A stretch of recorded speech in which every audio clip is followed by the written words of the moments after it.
Hello, my dear students. My name is Anup Vashist and you are on Akash Baiju's NEET YouTube platform. आज के session में हम एक बहुत important बात डिस्कस करने वाले हैं और वो ये कि आपको अपने बोर्ड एग्जामिनेशन को किस तरीके से सॉल्व करना है। We are going to give you the tips about your board examination. सबसे पहले इस चैनल को लाइक कीजिए, सब्सक्राइब कीजिए, शेयर कीजिए और कमेंट्स कीजिए और यह बताइएगा कि आपको यह सेशन कैसा लगा। तो चलिए शुरू करते हैं कि आखिरकार आपको बोर्ड एग्जामिनेशन के लिए क्या तैयारी करनी पड़ेगी and what exactly you are suppose to do with the board examination. सबसे पहली बात तो है आपको यह सीखना पड़ेगा कि how you are suppose to present the paper. अब ध्यान रखिएगा, आपका पेपर नीट और प्रिसाइज होना चाहिए। अब नीट का मतलब यह नहीं है कि आप बहुत सुंदर सुंदर हैंडराइटिंग लिखो, आपके मोतियों जैसे अक्षर हो और आप उसके अंदर बहुत देर लगा के धीरे धीरे सब कुछ बना के रखें। नहीं, आपकी हैंडराइटिंग क्लियर, अंडरस्टैंडेबल, लेजिबल होनी चाहिए। ब्यूटिफुल होने की जरूरत नहीं है। The examiner should be able to read whatever you have written. Diagram कहीं पर भी अगर रिक्वायर्ड है, अब जैसे केमिस्ट्री की बात करें तो केमिस्ट्री के अंदर कहीं इक्वेशन लिखी जा सकती है तो इक्वेशन जरूर लिखिए। डायग्राम अगर बन सकते हैं तो डायग्राम जरूर बनाइए। और एक बात और, अगर आप डायग्राम बना रहे हैं तो आप या तो पेंसिल यूज कर सकते हैं डायग्राम बनाने के लिए या फिर आप अपने पेन से भी डायग्राम बना सकते हैं। डायग्राम बनाना जरूरी है, उसे लेबल करना जरूरी है। यह जरूरी नहीं है कि आप डायग्राम पेंसिल से बनाते हैं या आप पेन से बनाते हैं। पेंसिल से बनाएं, बहुत अच्छा लगेगा। पेन से बनाएं तो भी चलेगा। और कहीं पर भी आपको लगता है कि ये जो वर्ड है वो इस क्वेश्चन के लिए बहुत ज्यादा इंपॉर्टेंट है तो उस शब्द को अंडरलाइन कर दीजिए। जैसे कि कई बार हम एक शब्द का इस्तेमाल करते हैं, lanthanoid contraction, inert pair effect या फिर कार्बाइल अमीन रिएक्शन। तो अगर उन चीजों को आप अंडरलाइन कर देते हो तो प्लीज अंडरस्टैंड, हमारे बोर्ड एग्जामिनेशन में जो मार्किंग होती है that is about the keyword marking. तो कीवर्ड को अंडरलाइन जरूर कर दीजिए जिससे एग्जामिनर को फटाफट पता चल जाए कि कहां पर मार्क्स देने हैं। Further, how much to right.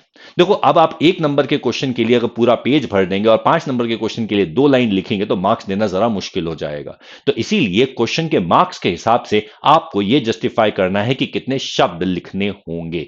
You do not have to make it extra long for each and every question depending on the marks of the question. Write it small और लार्ज, अलग अलग marks के question को अलग अलग तरीके से approach किया जाता है। You can not do it everything.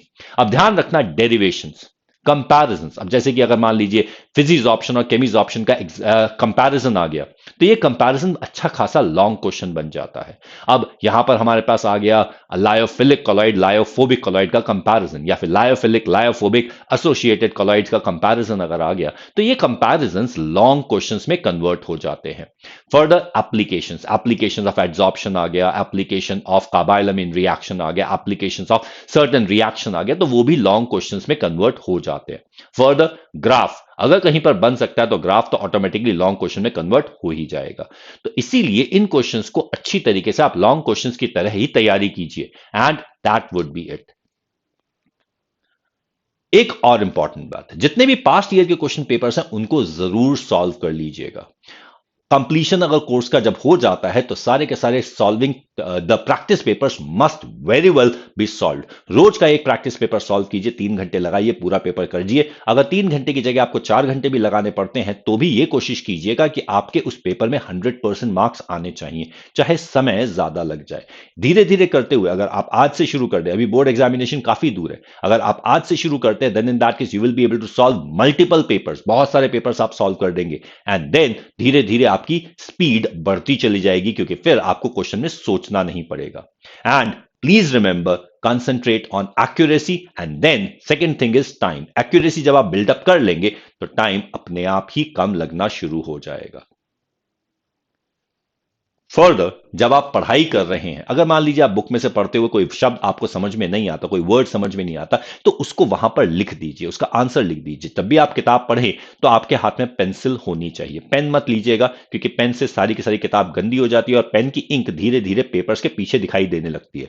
तो पेंसिल से आप आराम से वहां पर स्क्रिबल कर सकते हैं नोट्स, या फिर आप अपना एक नोट पैड रख सकते हैं। अगर आपको कोई वर्ड लिखता है जो आपको नोट्स में लगता है, उस बुक में ऐसा लगता है कि कोई शब्द है जो आपको इंपॉर्टेंट लगता है और उसके ऊपर fill in the blanks, true and false या कोई भी ऐसा क्वेश्चन बन सकता है, तो उस शब्द को लिख लीजिए along with the relevant details.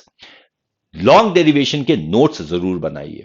अब इसका मतलब यह नहीं है कि लॉन्ग डेरिवेशन अगर आपके पास है तो आप उस नोट्स में से पढ़ेंगे, या नोट्स बनाने इसलिए जरूरी है। बात यह है कि अगर आप लॉन्ग डेरिवेशन के नोट्स बना लेते हैं, अपने हाथ से कुछ चीज लिख लेते हैं, तो उसके बाद आपको वो चीज याद हो जाती है। तो इसलिए लॉन्ग डेरिवेशन के नोट्स बनाने जरूरी हो जाते हैं।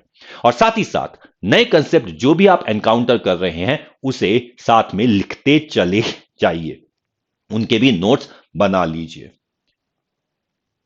और ऑब्वियसली बहुत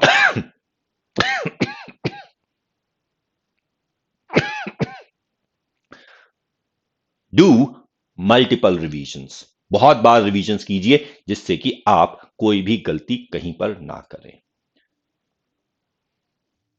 सो that's what we have the tips for your board examination. Stay positive, work hard, and make it happen. Thank you.